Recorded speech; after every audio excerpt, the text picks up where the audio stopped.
All right. Again, my name is Tarek. I'm an alcoholic.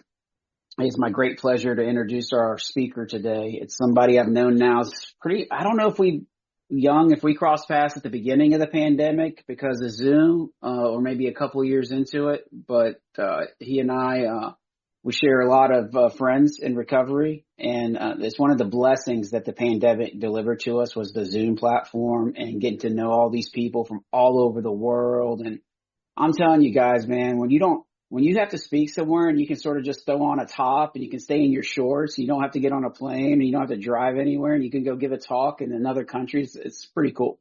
I've enjoyed being a part of that, and that's how I know Young. And I have a lot of respect for this man, and I've wanted to hear him give talks. And guys, we haven't had speakers on this Sunday call since 2023. We sort of took time away from it and just focused on us doing the meeting. But this year I'm going back to having speakers. And when I made my list for this year, Young was on the top of the list. And so he's going to give us a talk today. And so let's welcome Young to our call. Young, about 45 minutes, sir. Is that cool? All right, brother. The floor is yours. Thank you. Thank you so much, Tarek. Thank you for your gracious invite. Hi, everyone. My name's Young. I'm a recovered drug addict. I'm also an alcoholic, depending on where I am, but I identify as those two things. And it was wonderful just sitting, listening, because Tarek's someone I really look up to. His walk and his demonstration. And so when he mentioned he has a Sponsee family meeting, over 2 years ago now, and also Ralph, someone I speak to, I thought, wow, that would be an amazing thing to do. And so over 2 years ago, I started a Sponsee family meeting, which we had one this morning, and we had a sponsor and their Sponsee speaking. And it's just been a wonderful thing for those guys to connect with each other, as I'm sure you guys do at conventions. They're setting up meetings, they're sponsoring, they're doing all these amazing things. So thank you for inspiring me on that, Tarek. When I sat and what came to me to speak today was on steps 10 and 11. So just a very kind of quick war story, I guess, if you want to call it that, what led me here. And as I heard quite a lot of people saying I'm a heroin addict, and I just wanted to cheer. Yay! We're a dying breed. I was on heroin for over 20 years. I picked up at 19 and I didn't stop till 43, and I was on methadone for 15 years. Also an alcoholic, also a crack fiend, prescription drugs. They were the things that brought me to my knees. And as I was sat here, what kept on going through my mind was that those words from We Agnostics, something like, to die an alcoholic death or to live on a spiritual basis are not always easy alternatives to face. On paper, it should be such an easy alternative to face. I'm dying from this illness. It's obvious I'm dying from this illness. I know I can't pick up the first one. I know I can't stay away from the first one, although each time I come out of a treatment centre, psychiatric unit, rehab, institution, my mind always convinces me I can stay away from it. I see people around me dying. The first person to die in my apartment, I was 17 years old. So the warnings, the ominous warnings that Bill talked about, I started nodding my head when I read that chapter the first time. So why is it such a difficult alternative to face? And how does this relate to the 10th step?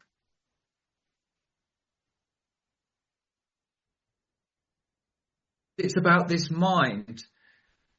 The persistence of the illusion of my agnosticism is astonishing. The persistence of the illusion that I'm not enough is astonishing. The persistence of the illusion of fear that is not real, that just keeps on building in my mind is astonishing. And so to die an alcoholic death or to live on a spiritual basis of life are not easy because of my ego that rebuilds so quickly. This is just how I'm looking at it today.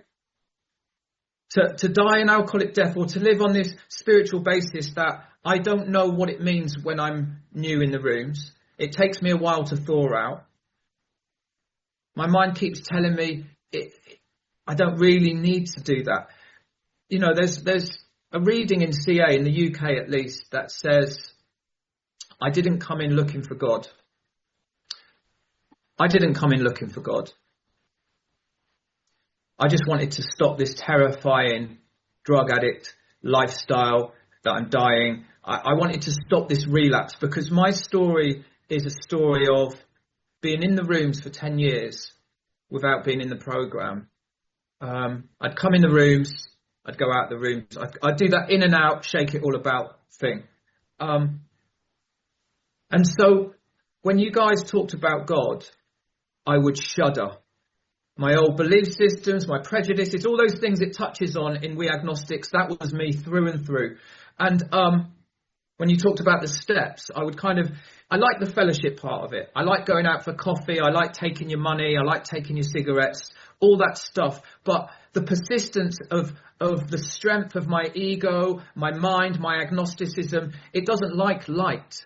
It wants to push it away. The darkness inside me was so profound, and in that lifestyle for so long. When I look back, this is how I see it as I look back. Because you were holding out your hand for so long. It was only when something was cracked open in me enough that I was drawn towards you. One of the amazing things that's happened to me, and I will get into the 10th step and the 11th step, is my son. He made a call one day to me and said, I want to kill myself, Dad. I'm addicted to drugs. And I thought, how have I missed this? I'm out here helping other drug addicts and alcoholics, and I've missed the thing right in front of me, my own son. And in that moment, I had a very strong step one experience of utter powerlessness, knowing I can't do anything for my son to fix him. But the miracle is, made some calls to some guys from Cocaine Anonymous. They come in like the spiritual A-team van, picked him up, and he just got into this stuff. Why am I telling this story? I don't even know.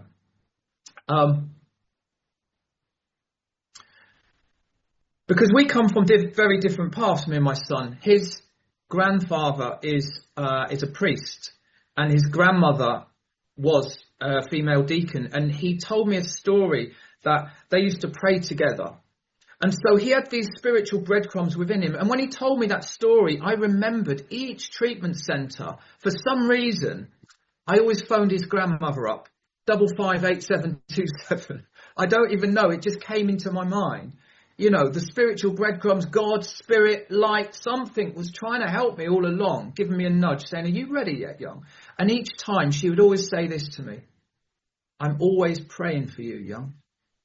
I'll never give up on you, Young. This is a woman who'd fly to Peru and build schools, and she dedicated her life to helping others. She showed me what living a life filled with spirit looked like before I even knew it.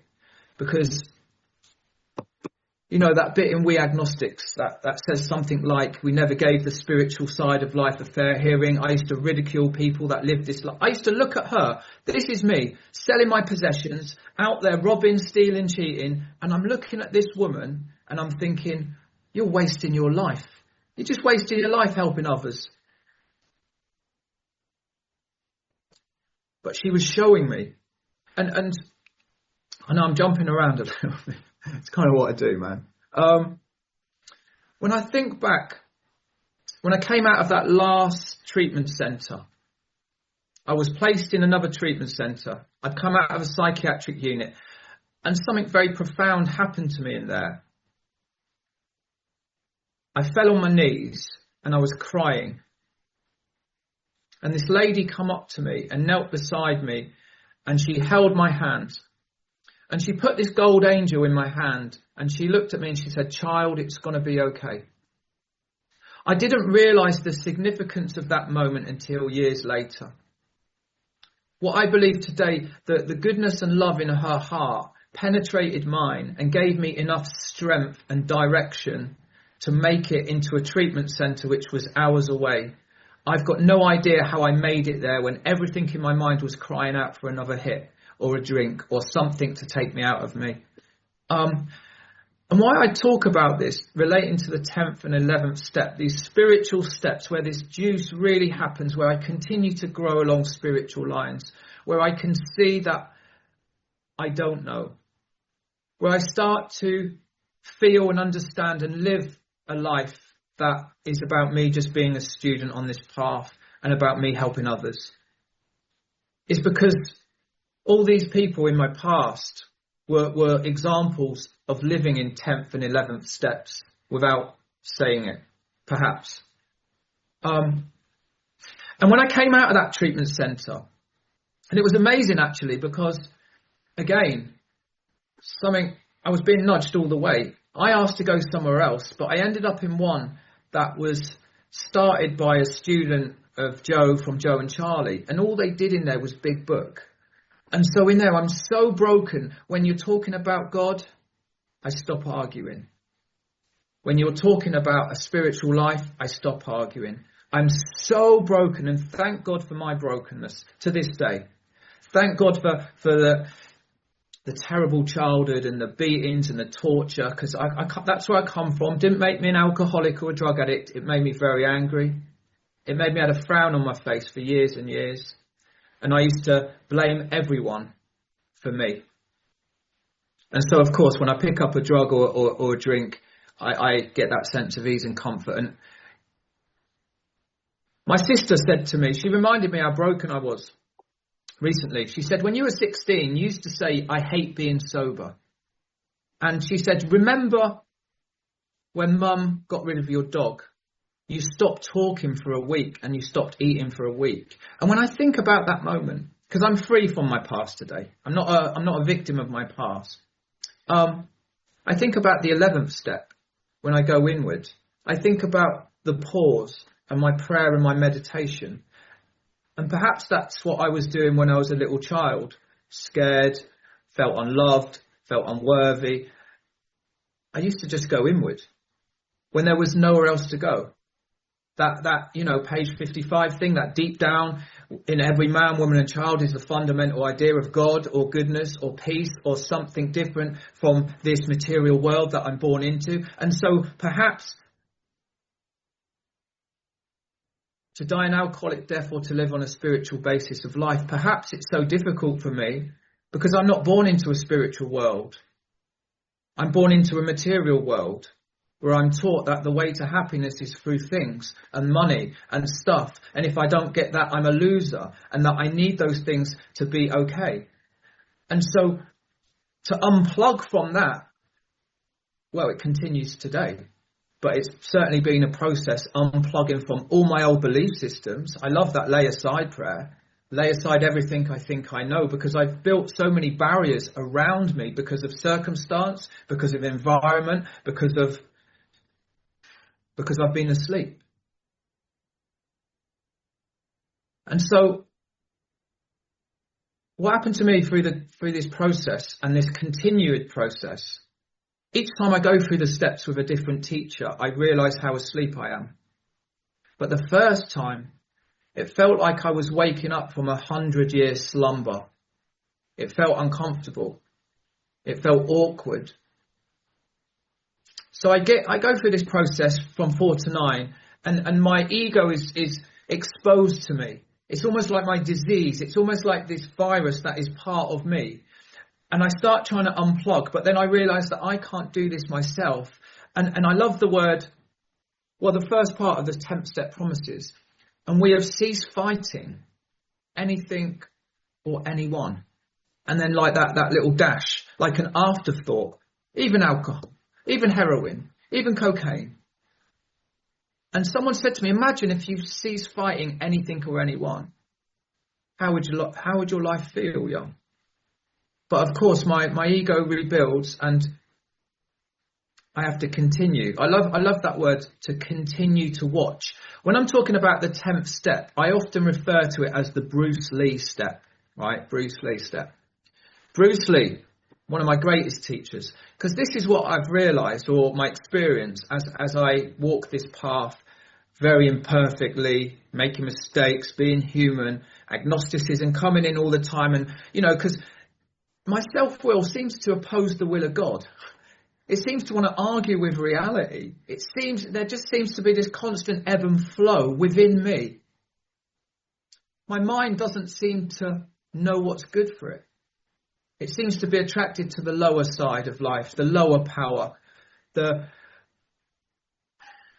Like, you know, like Stranger Things from Netflix, the Upside Down. That's what my mind seems to be, wants to go back into the upside down, where I'm part of the world, but I'm not part of the world. I can't seem to plug in. I can't seem to quite connect.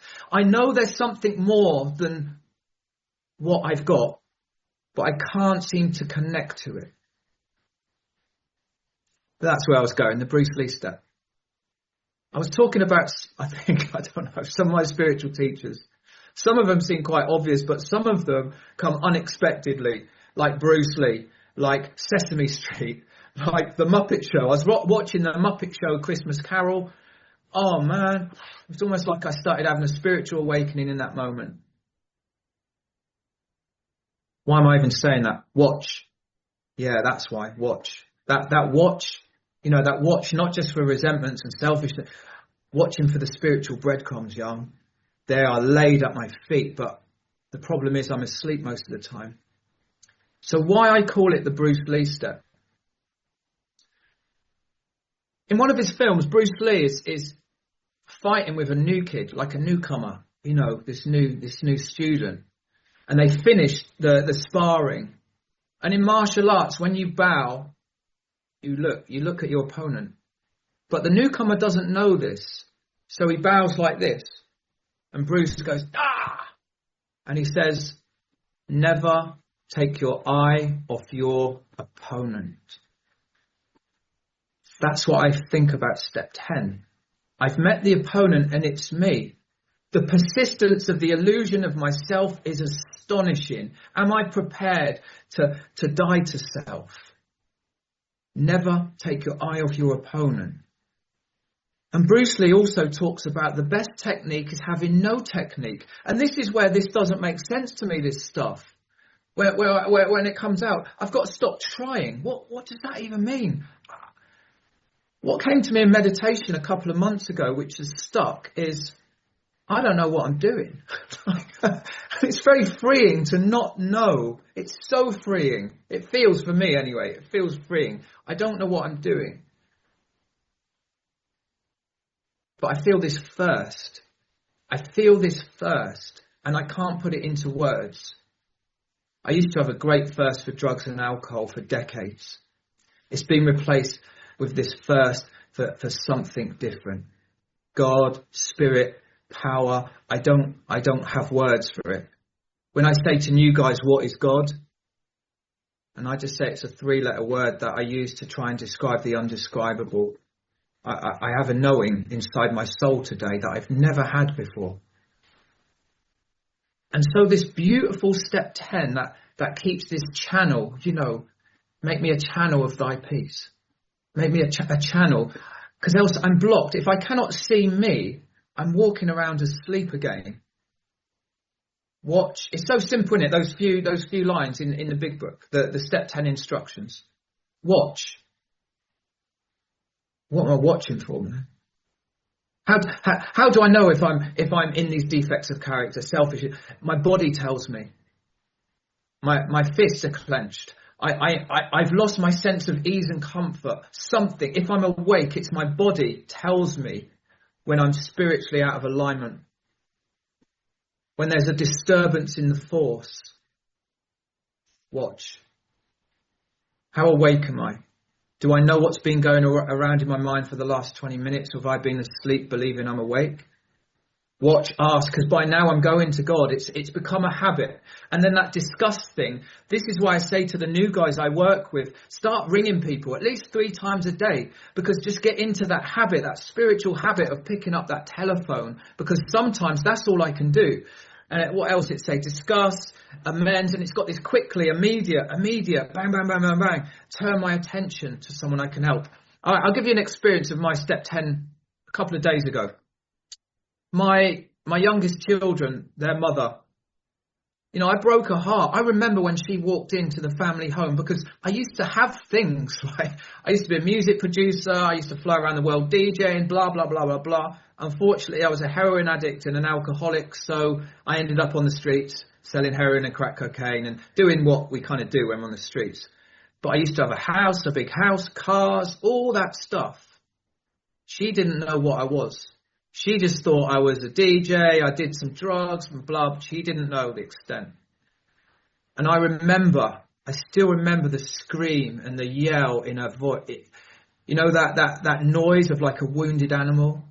When she walked down the stairs after she'd been bathing the kids on a Sunday night and walked into the kitchen and saw the man she loved taking heroin. I still remember it. I'm sharing that with you because it will give you a bit of context. So a couple of days before, last week, she said to my children, one of my children, because he's like 14, so he's getting to that difficult age. If anyone's got teenagers, I'm sure they're not difficult like mine can be. She said, if you don't stop misbehaving, I'm going to walk out of this door like your father did. And I was filled with fear. I was watching fear that my kids believe that their dad left them, that they're not good enough, that, you know, all the things that I felt as a kid. And so a few days after that, and I'd done a step 10 around that, and I prayed, and I'd done all the stuff that I do. She sent me a text out of nowhere saying some really unkind things to me. And she said, you're an embarrassment. All you do is hang around with drug addicts and alcoholics. You're an embarrassment. Oh, I was literally I wrote the text out to send it back to say, I just start praying, man. I'm literally, my finger was hovering over the button. I'm saying, God, please help me. I don't know what to do, please. And I just kept on praying. And then suddenly I realized it's time to do some step work. And it had gone. At the end of that step work session, I started to have, I won't say a lot because that would be a lie, a little bit of compassion for that woman. She's been there when I wasn't there. She's going through her own stuff. She doesn't have a 12-step program. She doesn't have people like I have that I can phone and she doesn't have that. So I didn't reply and I felt peace again. So sometimes, and then I did discuss it. I'll give you another example. There was a lady where I live, and I come back from work and I was really tired, and I walked up and I've never seen her before, and she said, you need to move your bins now, blah, blah, blah. Now, if you say you need to, that's not how I want to be spoke to. And this is an elderly lady. I've been praying a lot that day. I've been meditating. I've been doing all the things I'm doing.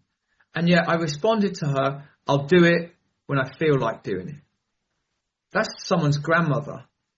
That's someone I should have respect for because they've lived on this planet a lot longer than I have. But in that moment, I wasn't watching. I'm in the bondage of self. I need to be right. I need to show her that she's wrong. How dare you speak to me like that? And as I walked, I could hear her shouting. She was upset. I'd upset another, having trouble with personal relationships. And I went upstairs and I felt like someone had put a knife in me again. I felt this pain in me. And I said, God, please help me.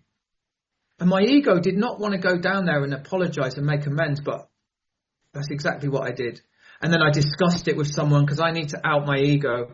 And then I turn I just do these things. I've got into this habit over these years of doing this stuff. So at first, it was kind of quite mechanical.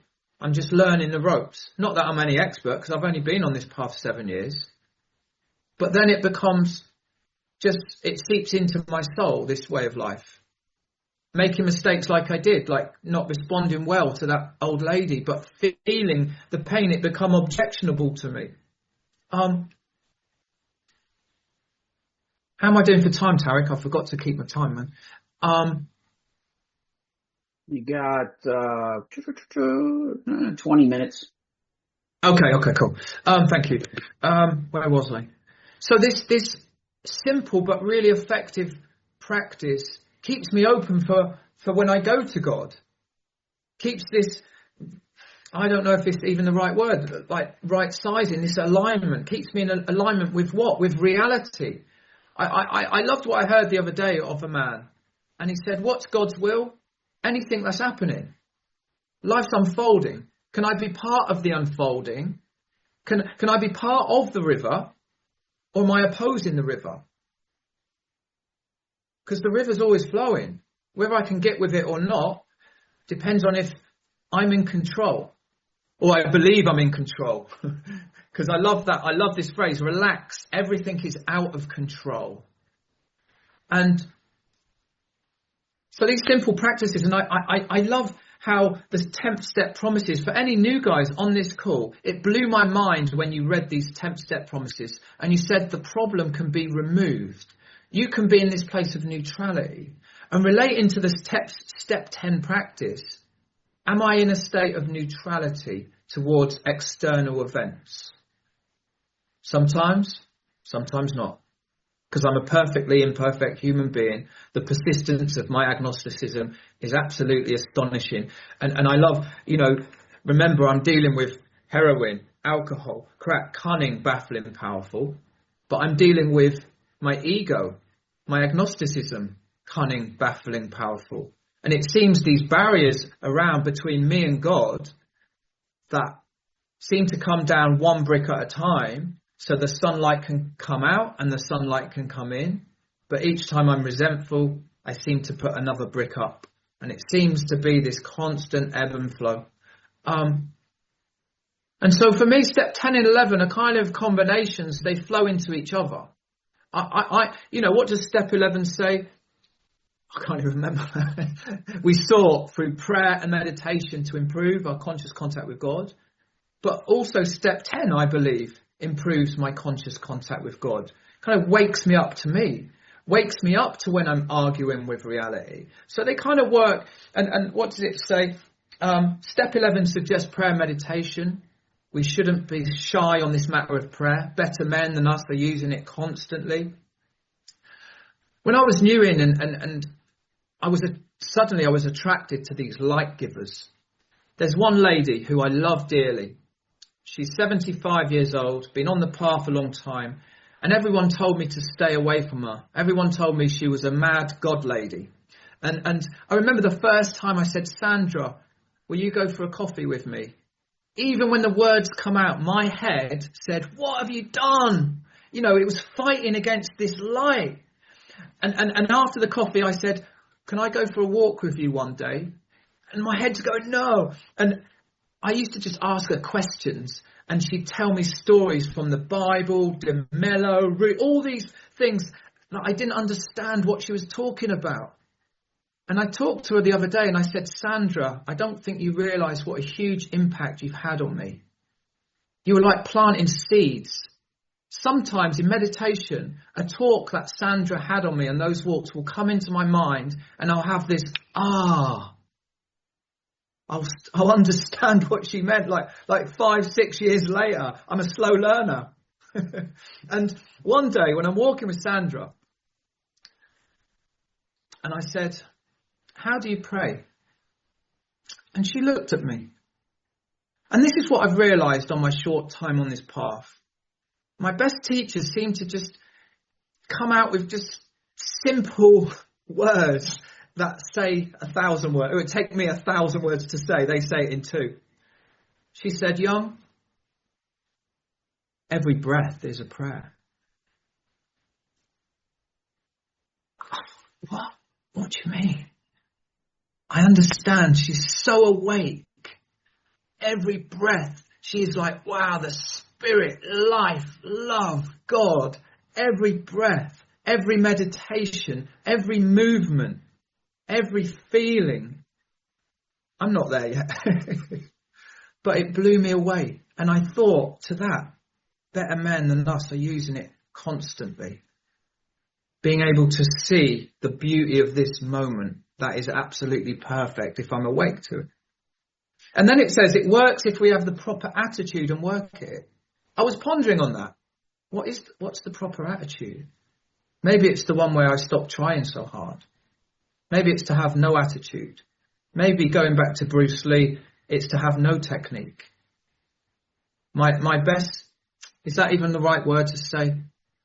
I think for a while, my prayers were quite rigid, and I realized that it was me trying. And so I just say whatever comes into my heart and my soul in that moment. And sometimes it's thank you. And that's one of my most powerful prayers that I feel. Another prayer Sandra said to me. She said, would you like to know what my favourite prayer is, Young? And I said, yes. I wanted to know everything from this woman. I knew she was a special woman. She is a special woman. She said it was taught to me by some nuns. And she looked at me and she said, whatever. And that's her favourite prayer, whatever. Just being able to accept, going from that. I was that when I come in. I wasn't no longer fighting. I was fighting everything and anyone. And then, like that. Like a flower, I guess, blossoming. Imperfectly, absolutely. My mind wants to drag me away all the time. I want to respond. I want to react. But thank God for these practices that have slowed my mind down. And when I came into the rooms after 2 psychiatric visits, my mind was a very, very busy and absolutely, what's that thing in a book? Outright mental defective? Absolutely. When I read that, I thought, I'm in the right place here. It's not today. Most of the time. And I love those practices in the step 11. And I've not really even spoke a lot about step 11. The pause. Inside the pause, I'm safe and protected. Inside the pause, something incredible happens. Sometimes my mind or something beyond takes me somewhere I don't understand in the pause or in meditation. A couple of weeks ago, I was in meditation and I went somewhere. But as soon as my mind realised, I was gone again. And I was trying to get back there and I couldn't. I can't bring it into words. I can't. To pause, for me, it says to pause when agitated or doubtful. Over the last several years, I've just got into the habit of just pausing a lot throughout my day. But it did start, these practices, the chopping wood, carrying water. I'm doing a practice at the moment called A Course in Miracles. And it's a daily lesson each day. I know this isn't an official meeting, so I think I can talk about stuff like this, right? And I do it in the morning. I've incorporated it into my morning practice, into my morning devotion and my quiet time. And then I've got another friend who's doing it, and she said, I don't get it, man. And I said, nor do I at the moment. But I just keep doing those things until I get there. My mind is wanting to fight against it again. It's wanting to oppose it. It doesn't understand what's good for it. It only understands what's bad for it. Anyway, where was I? The pause. And in Bill's story, very similar to the pause, it says, we sit quietly when in doubt, asking only for direction and strength. And then it says something else, which I can't remember. Before I've started to practice these things, it does not feel natural for me to sit quietly when I'm in doubt. That's the opposite. It doesn't come natural for me to pause. When I'm agitated, I'm going to tell you I'm agitated and I'm going to go at it. I'm going to try and fix and control and I'm going to worry and my mind takes me into that place. It's almost in the same way. If we went cold water swimming, if I'm not trained, if I'm not in the practice, I would jump in and my body would react like that. But if I'm trained, I would breathe into it. And so I understand today that this sacred thing called breath, the very first thing that I do before entering this world and the very last thing I'm going to do before I leave it. But often we're not taught how to breathe properly. But when I start being aware of this sacred thing that's keeping me alive, this spirit inside, I slow down, I can get out of this. My mind stops becoming my master most of the time, and I become the watcher, going back to step 10.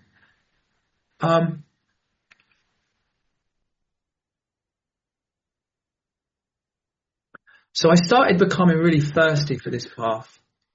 And my thirst and my willingness hasn't left me so far, through the grace of God. Because it took me a long time to get into these rooms. I was so broken, man. I saw you guys had an answer. You know, my sponsor, Donna, that bit in How It Works where it says something like, if you want what we have and are willing to go to any length to get it, she said, what is the it? I thought it was sobriety. She said, no. It's a life led by spirit and God, and a life of service. And something attracted me to that, because I either need a lot of heroin or alcohol, crack cocaine, or a lot of God. And so I feel like I've just begun on this path. I feel like the door's just been opened, you know, where it says be quick to see where religious people are right. My mind has been opened to religious people, to others who walk this path who are not alcoholics or drug addicts, you know, to watch out for these spiritual breadcrumbs that are always laid at my feet. And where it says, I constantly remind myself I am no longer running the show. How does that jump into step 10? By watching, because my mind does want to run the show. It wants to, I don't even know if want to is the right word. Maybe its natural disposition is to criticize, compare, compete. It wants to separate me from you, and I am you. We all come from one. We're just a few billions of years down the line. The illusion is that I am not one with you and that I'm separate, and that's why I feel so much pain and agitation in this world, believing that I'm separate from you. How do I know I am a part of you? Because when I'm nasty to you, when I'm cruel, I feel disturbed. But when I'm kind, I've never gone to sleep, or I've never lay awake at night because I've been too kind or too helpful. Because if I'm being kind to you, I'm being kind to myself and my soul, and something grows inside me when I see it growing inside you. This is a great deal, man. And all I come in for is to stop drinking and drugging. And suddenly I discover, after 10 years being in and out of the room so asleep, that this deal is about this relationship with his power and about love. And you know, the word sanity comes from the Latin word sanitas, meaning whole. I've been restored to wholeness, to sanity. There was always something not quite right. And I filled it with drugs and alcohol, women, gambling, blah, blah, blah. I fill it with God, and I fill it with this beautiful program and these steps 10 and 11 that, you know, I thought when I first come in, first of all, I think I've got a couple of minutes, right, Tarek? I was impatient, and I still can be impatient, man. Of course, I'm full of defects of character. Thank God I'm full of defects of character, right? It keeps me seeking. I was like, when am I going to have a spiritual awakening? Because I understood this is what's required, this shift, this transformation. When am I going to have it? And people said, just keep doing this stuff, man. And one day I'm in the treatment centre, and it's by the sea. And we go for a walk up this cliff top. And it's me and this kid. And the sun's out, and the birds are flying, and I can see the sun glistening on the ocean. And you know that feeling when you're a few months sober and I'm feeling alive again, man. And I'm thinking, here we go. I'm having it. I'm having a spiritual awakening. And I look over to this guy and he goes, it'd be good to smoke crack here, wouldn't it? It wasn't a spiritual awakening, but maybe it was. Who knows? Because I don't know the experience when I'm going through the experience. I don't, man. But what I was going to say, and I'll end it on this, is that I thought this spiritual experience was going to be a one-time deal. But through these practices, through this seeking, through this, you know, this cultivating this relationship with God through prayer and meditation and other spiritual practices that I do, I keep on changing, man. Like a lot. My heart has really softened. I came into you like a wounded animal, like a feral kid. And I've kind of grown up into a man. I'm a man now, but with childlike eyes. And I can't believe it to this day. I really can't. I'm beyond grateful to be alive today. And it's such a privilege to walk with you guys. And it's a real privilege to be here. Tarek, thank you so much, brother. Thank you. Oh, my God. Woo! Woo! Let's unmute and give him a hand and thank him for joining us this morning, guys. I mean, oh, my God. Thanks, Young. Yeah, That was a powerful Come on, talk, Young. man. That was great. Young. That was great. Unbelievable. Yeah. Beautiful talk, bro. We got a few minutes. Anybody want to share some thoughts, have a question for Young? Now's the time. Raise your hand. He gave us about 7 minutes of time to address that. Anybody? I just want to say I'm grateful to be part of this family, man. It blows my mind. But thank you very much, y'all. Oh, JB. Thank you, bro. Thank you, brother. George, come on here and say some words for us, brother. Hi, Young. Good seeing you, bro. Yeah, that was beautiful. It was really fire, man. Especially the bit about how we're all connected. I got nothing to share back, but it's good to hear your wisdom. I maybe got a personal question because you didn't touch much on step 11 and meditation. I just want to know, what was your personal journey? Do you have any tips on meditation? Like for me, I started off with a car map and I was doing that daily. And then one of my teachers, my latest sponsor, said you've got to do at least 15 minutes more and best in silence. And I did that. And to be honest, I'm not the most consistent meditator. I'll go off the path and I forget. And then when I try to get back on 15 minutes, it's very tough. So I have this little 5-minute guided meditation by Wayne Dyer, which I always go back to when I'm an off course, and it gets me back in the rhythm of things. Yeah, thank you. Thanks, George. It's one of the things that I've always done. Like I've never not done meditation. It's not been one day in this last 7 years. But at the beginning, my mind was all over and it was just staring at a cloud for a minute. It was walking in a forest for a minute. But today, how does it look today? I do about 20 minutes in the morning, sometimes silent. Sometimes I go to the sea and I just stare at the waves. Every afternoon, at work, they let me do it. I do the same, Muji, a guided one. I just do the same one. I've done that for quite a few years, and I do a little bit in the evenings. But it's just something I've never not do. It's been a slow burner. You know what I mean? When someone said right at the beginning, when I was a newcomer, right, get into some prayer meditation, and I said I can't do it, and they said it's like riding a bike, Young. When you first do it, you can't. And so I started off a minute for maybe 2 weeks, and then after that 2 minutes, and it was kind of just like that, just like kind of building it up a little bit. Thanks, George. Good to see you, man. Great question, George. Thank you, Young. Who else wants to share some thoughts? Just want to have a question. I'm going to call on somebody here. I just want to say, I mean, that the talk was just so impactful for me this morning. A lot of the different things you said, a lot of the we're obviously quite different people. Young, you and I. I'm an old fat boy from Alabama. You talk in a way that I could listen to you talk all day, man. But dude, the way you talked about, your pause, that to me, that pause saved my life multiple times, and for a very similar reason.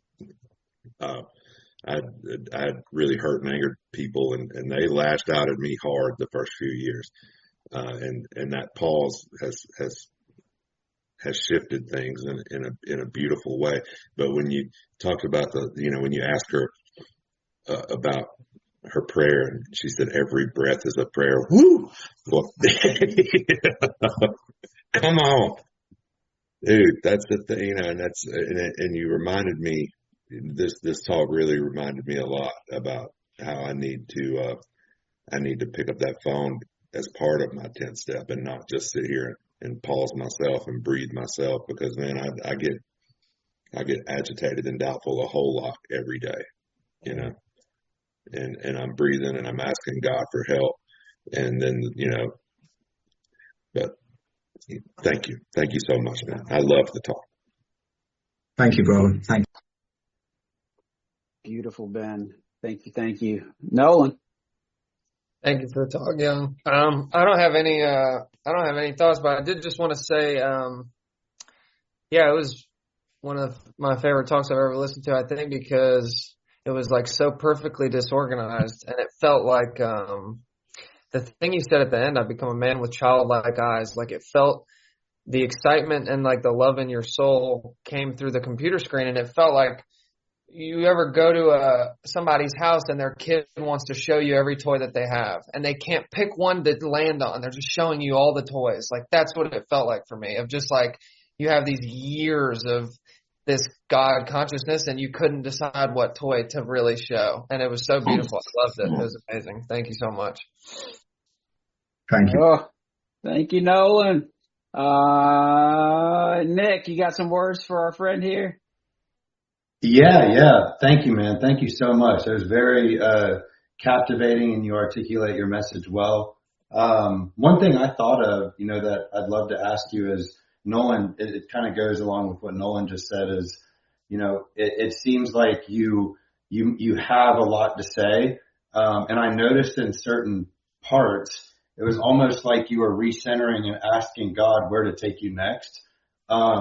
If that's accurate, I'm curious about kind of how you do that, how you navigate that. If you're speaking to somebody seeking that like immediate intuition on what road to take as far as how you're speaking, what is that like for you?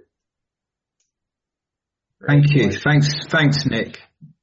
Yeah, sometimes I'm just aware I'm going off on a tangent, and I'm just asking, like, just that pause, really, I guess, Nick. And sometimes I forget what I'm saying, but I'm trying not to try, if that makes sense. But I do it a lot in the job that I do. I lecture, and often I'll just stop and say, please God, I don't know what to do. I don't know where to go. And sometimes it's the same if I'm speaking here or somewhere. Thank you, Nick. Thank you, bro. Yeah, I love it. Thank you, man. Yeah, awesome question. Dylan, then Kieran. And that's going to be it for the questions, guys. I just want to thank you. I have a bunch of questions that I probably don't have enough time for here. I think my biggest thing is, like, what is your, I don't know how to articulate my question, so I'll get your phone number because I don't want to eat up a bunch of time trying to figure it out. But thank you. You've given me a lot to digest, man. Look forward to it. Yeah. That's well said there, man. This is one of the best talks I've heard on steps 10 and 11, Young. No, that's not even gas. I mean, it was incredible. Kieran. Nice one. Thank you, Young. It's funny. The last time I went through the steps with Tarek took me through this exercise with step 10 about watch and ask. And there's something I never ended up writing all of the cards out, right? I wrote like 2 or 3 of them, but there's one which I keep in my pocket pretty much all the time, and that was watch. So it's the first time I've heard it being broke down in exactly the same way that I was taught this through Tarek. So I really appreciate that, man. And man, I mean, it's quite funny, right? So obviously I'm Scottish, you're British, right? Now when Andy Murray is winning, right? He's British. When Andy Murray is losing, he's Scottish. But today, man, I'm proud to be British, Young. Thanks, man. It was an absolute pleasure to hear you. That was awesome. Thanks, brother. That was awesome, man. And Young, man, there are so many things I heard. I took almost like a whole page of notes, man. But just slight change in perspective, about what watching is. Like keeping an eye on the opponent, right? the disturbances, watching for disturbances, but then also looking for spiritual breadcrumbs. And what amazes me is when we have spiritual eyes and we begin to understand that life is understood looking in the rear view and then lived going forward. I don't look at it in the past and see events anymore. I see a tapestry being woven by God, and like the little threads are the spiritual breadcrumbs that I see, and how God was taking care of me, bringing it all full circle here. And the whole Bruce Lee reference with just be water, right? When you said like be water, and that's so much, if not all of what the 10 steps about at this stage of the game. And then, what's inside the pause? I mean, that's deep, guys. If we just sit and have a meditation on that and the breath, its connection with the pause, and being children of the moment, right? The spiritual breadcrumbs, and they serve a moment, right? Our intuition, we are serving in every breath we take and we don't even know it. And that's what I got out of your talk. Like the big book says, we're in the world to play the roles that God assigns. Maybe that's what the 10 step is about. Intuitively knowing, how am I supposed to serve this moment? And that's what I heard. Just pausing. And sometimes the pause, like when you were pausing in the middle of your talk and Nick said that, it's like, it's not even the pause is the prayer. It's like I'm making room for something that's already there, because the mind, you said we were born into the material world and this mind system, and bro, I can go on and on. I'm going to have to go back and listen to that talk. Awesome talk, bro. You got any last words? I know we went over a little bit. You got any last words and we'll get out of here?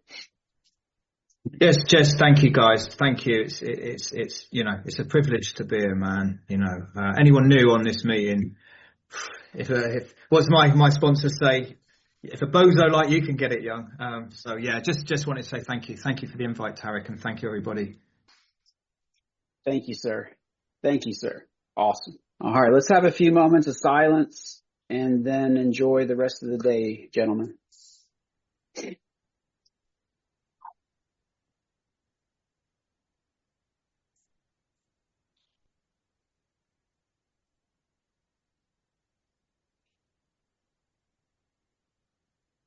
Have a great day, everybody.